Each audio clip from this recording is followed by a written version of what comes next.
Muy buenas tardes, este es su programa Antena Internacional, el programa que le trae la actualidad y el análisis certero de los principales acontecimientos internacionales. Hoy tenemos como invitado al profesor de la Universidad Católica, Oscar Vidarte, reconocido internacionalista, donde vamos a hablar el tema de la demanda que ha presentado Bolivia en búsqueda de una salida soberana al mar.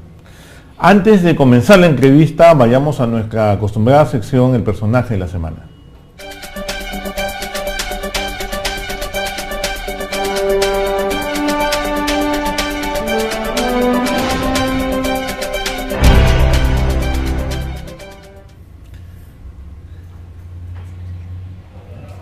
Y el personaje de la semana en este caso no es uno, sino son dos. Indudablemente, ¿qué más va a hacer esta semana? Hemos hablado mucho sobre el tema acerca de la canonización de dos papas. En primer lugar, de Juan XXIII, denominado el Papa Bueno, y Juan Pablo II. Lo interesante de aquí del Vaticano es que se ha decidido por dos papas que no necesariamente han tenido la misma tendencia dentro del Vaticano. Sabemos que Juan XXIII se le considera pues el padre de lo que fue haber impulsado las reformas más profundas que ha ocurrido en la Iglesia durante el siglo pasado. Nos estamos refiriendo específicamente al Concilio Vaticano II, en el cual se enfocó la Iglesia con una opción preferencial por los pobres. Este nuevo rumbo que tuvo la Iglesia repercutió mucho en América Latina y dio paso justamente a otro tipo de una Iglesia mucho más comprometida en el área social. Y por otra parte tenemos a Juan Pablo II, en el cual representa, si bien es cierto, un nivel mucho más crítico y más conservador dentro de la Iglesia, con su arrollador carisma pudo hacerse una gran cantidad de seguidores en todo el mundo, ¿no? Es conocido por todos nosotros como el Papa Viajero, ¿no? Entonces, por homenaje a estos dos nuevos santos que tiene la Iglesia Católica, estos han sido los personajes de la semana. Ahora vamos a ver la cifra de la semana. Y la cifra de la semana, del día de hoy, se va a referir a lo que está ocurriendo actualmente en Irak, ¿no? En Irak, en estos días, se está teniendo una elección para Congreso. Y estas elecciones son muy particulares, porque va a ser, digamos, quién va a ser el sucesor del próximo primer ministro iraquí. El número, la cifra de la semana es 25. ¿Qué cosa es 25? 25 en este caso va a ser el número de muertos que hay diarios en Irak. Sin embargo, en estos días ha subido esa cantidad debido a los constantes enfrentamientos que tienen lo que son los chiitas y los sunitas. El gran problema que tiene la incipiente democracia iraquí es que no existen partidos nacionales. En las últimas elecciones o han triunfado partidos chiitas, que es un grupo específico dentro del Islam, o han triunfado partidos sunitas, pero no ha habido ese deseado integración religioso dentro de Irak. Se teme que esto continúe y los enfrentamientos radicales, tanto de esas dos tendencias, vayan a continuar y vayan a seguir desangrando a este país. Irak necesita democracia, Irak necesita paz para lograr un desarrollo y una estabilidad en la región. Bueno, dicho esto, vayamos a nuestra entrevista.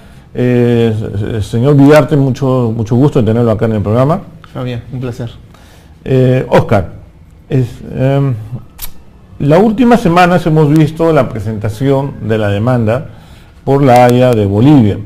La primera pregunta de cajón sería, ¿hay posibilidades de que, en primer lugar, la Corte Internacional de Justicia no lo considere esta demanda?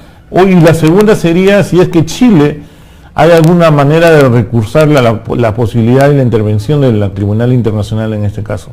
Sí, lo primero que había que aclarar que lo que hemos visto en las últimas semanas es básicamente la presentación de la memoria. La demanda técnicamente fue presentada hace un año. Lo que nosotros conocemos es básicamente el contenido de la demanda, porque como todos ustedes saben, lo hemos visto en el caso de Perú y Chile, el contenido de la memoria y todos los documentos que vienen en el proceso que dura aproximadamente 4 o 5 años no se van a conocer hasta la fase oral. Así que hay mucho de especulación en torno a estos temas, en tanto los contenidos no los conocemos. Ahora, para responder a la pregunta si puede haber si puede de alguna manera la Corte darle la razón en algo o en parte a Bolivia, creo que es una de las principales razones por la cual el gobierno del presidente Evo Morales ha interpuesto esta demanda, es básicamente el resultado entre Perú y Chile, en donde se ha dado cuenta que de alguna manera los fallos de la Haya suelen tratar de favorecer en algo a todas las partes. Y en este sentido, pues en algo podrían favorecer la posición boliviana. Particularmente yo creo que, sin ser un experto en derecho internacional público, lo que piden los bolivianos es algo bastante complicado. ¿Por qué? Porque ellos están pidiendo derechos expectaticios, es decir, que se obliga a Chile a negociar en virtud de que ellos se han obligado en un momento de la historia, en el último siglo, a entregarle pues territorio y mar a Bolivia. Ya, había que explicar un poquito eso de derechos expectaticios que tiene, ¿no? Hay diferentes momentos en la historia donde Bolivia ve una promesa. ¿Te acuerdas de esas partes de la historia donde aparentemente hubo una promesa de un gobierno chileno a haber cedido y a darle mar soberano a Bolivia? A ver, vamos a ver momentos recientes de alguna manera. Momento reciente, la mesa de 13 puntos interpuesta por Bachelet en coordinación con Bolivia, en donde uno de los puntos era el acceso al mar a Bolivia.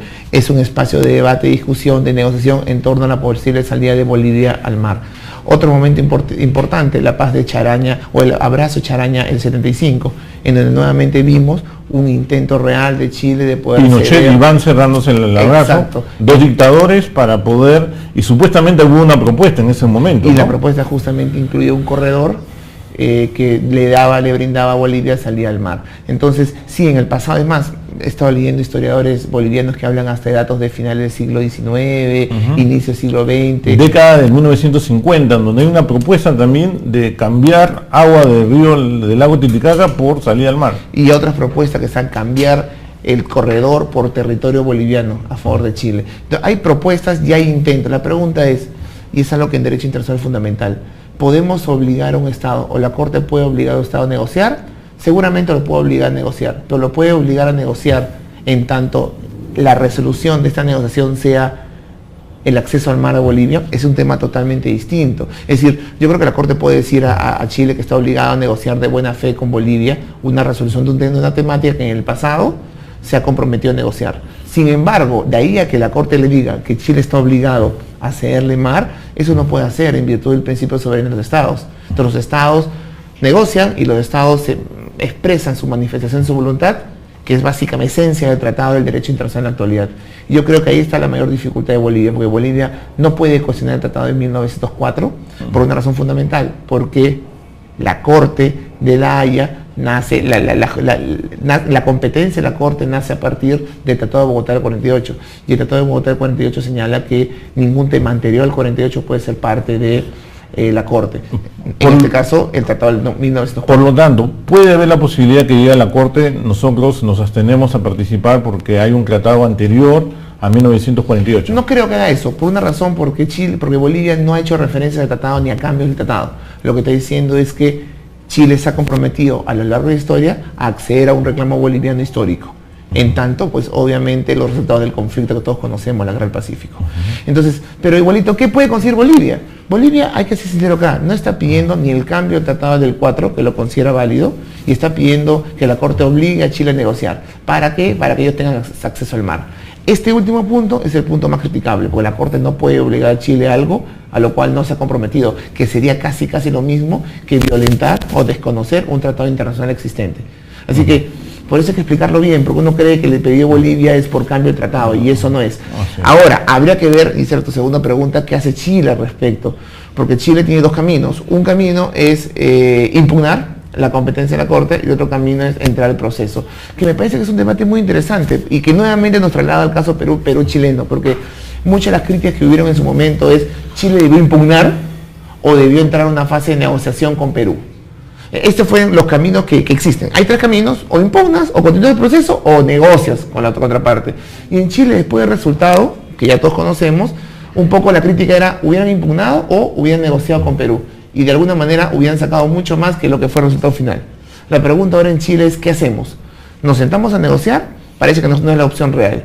¿Impugnamos y vemos qué dice, impugnamos a la Corte que no está, pues, que no es competente para ver este caso? ¿O entramos a un proceso como pasó en el caso peruano de 4 o 5 años con un resultado que puede ser incierto? Ahora, esto no necesariamente es resultado de un análisis legal.